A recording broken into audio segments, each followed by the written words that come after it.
हम पढ़ेंगे यूहन्ना 19 और उसका 28 वचन। इसके बाद यीशु ने ये जानकर कि अब सब कुछ पूरा हो चुका, इसलिए कि पवित्र शास्त्र में जो कहा गया है तो वह पूरा हो, मैं प्यासा हूँ, वहाँ सिरके से भरा हुआ एक बर्तन रखा था। अतः उन्होंने सिरके में भिगोए हुए स्पंज को जूफे पर रखकर उसके मुंह से लगाया, और जब यीशु ने वह सिरका लिया तो कहा, पूरा हुआ, और सिर झुकाकर प्राण छोड़ दिए। आइए हम इस वचन के लिए प्रार्थना करें। धन्यवाद करते प्रभु जी इस वचन को जो आपने हमें दिया। प्रभु जी इस वचन के अनुसार आप हमें आशीष दें और इस वचनों को मानने के लिए प्रभु जी हमें प्रभु तैयार करें और आपकी आज्ञाओं के अनुसार, आपके वचन के अनुसार हमें चलने के लिए तैयार करें। यीशु मसीह के नाम से आमीन। जब यीशु मसीह क्रूस पर चढ़ाया गया उस समय यीशु मसीह को प्यास लगी, तो यीशु ने जब पानी मांगा तो क्रूस के पास जूफे में एक सिरके से भरा हुआ कटोरा रखा था, और सिरके में उस पंच को भिगोकर यीशु मसीह के मुंह से लगाया, और यीशु मसीह को जब वो सिरका दिया गया तब उसके बाद यीशु मसीह ने अपने प्राण छोड़ दिए। और यशाया 53:9 में लिखा है,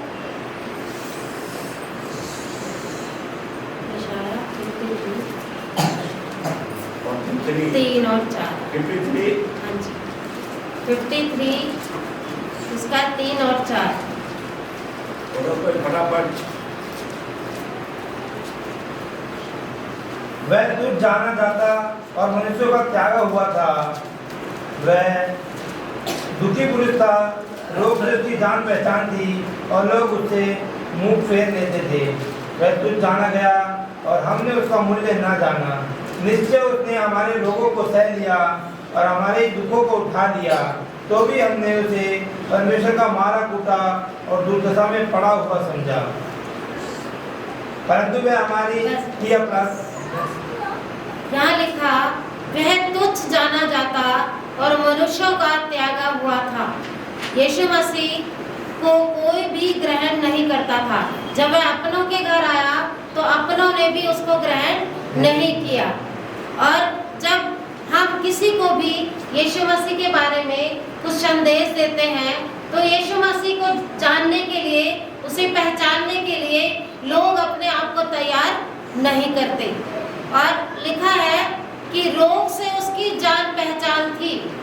यीशु मसीह हर एक रोगों को जानता है। डॉक्टर एक्सरे के द्वारा जानते हैं या फिर कुछ इंस्ट्रूमेंट के द्वारा जानते हैं, लेकिन यीशु मसीह हर एक दुखों को जानता है, हर एक दुखों का उसको पता है।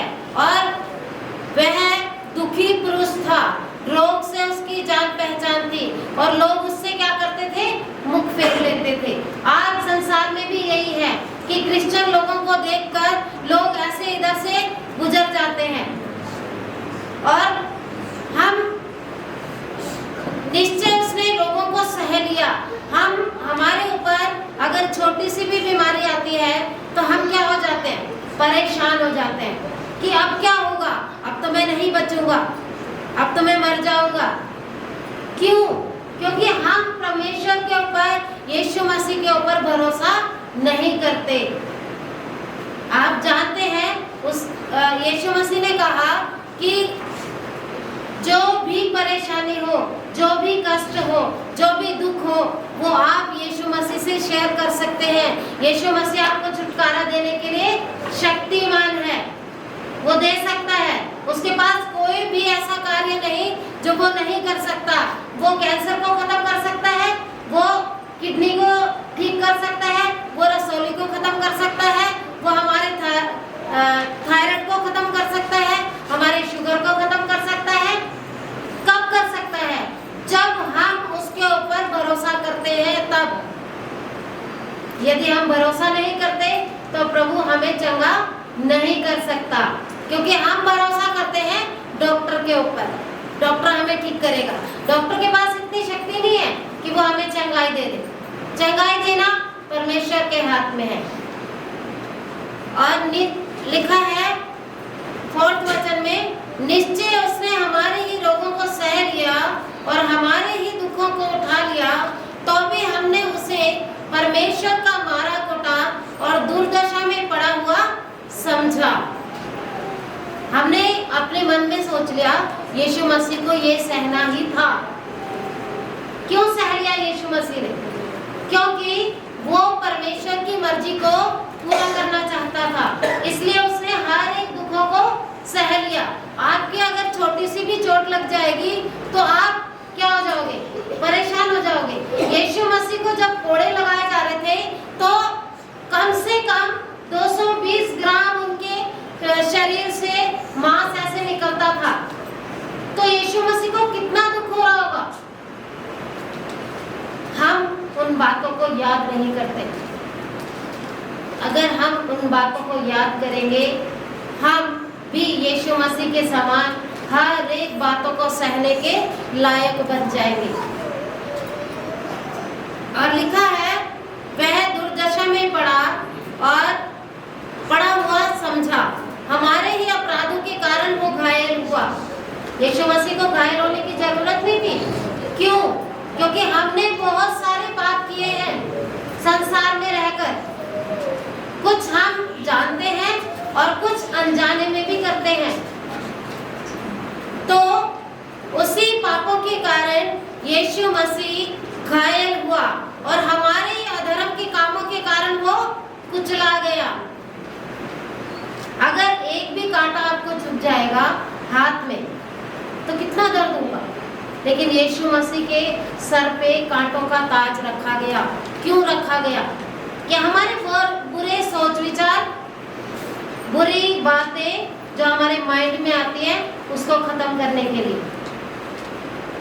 खत्म करना चाहिए ना उसको, लेकिन हम सांसारिक बातों को लेकर हमेशा टेंशन में, बोझ में, फिक्र में रहते हैं।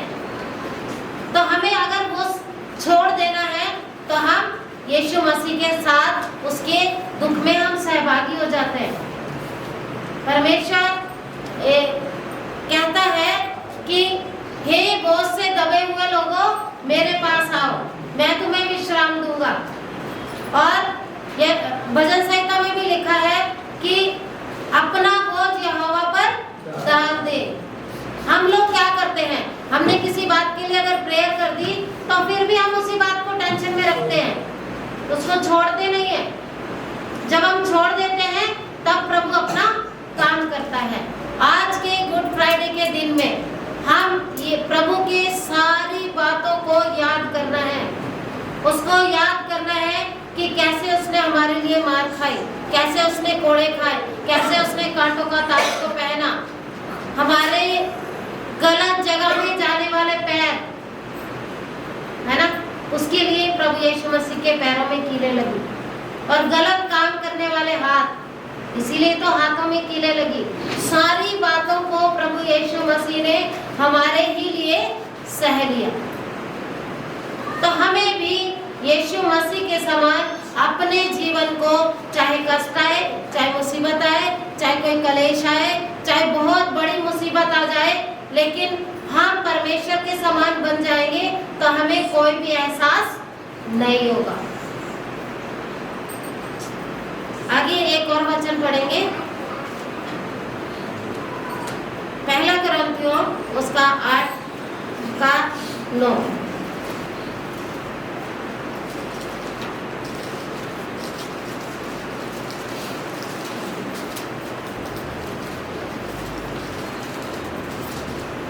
परंतु सावधान, ऐसा ना हो कि तुम्हारी यह स्वतंत्रता कहीं निर्बलों के लिए ठोकर का कारण हो जाए। क्योंकि यदि कोई ज्ञानी को मूर्ति के मंदिर में भोजन करते देखे, नहीं, बस 8 का 9।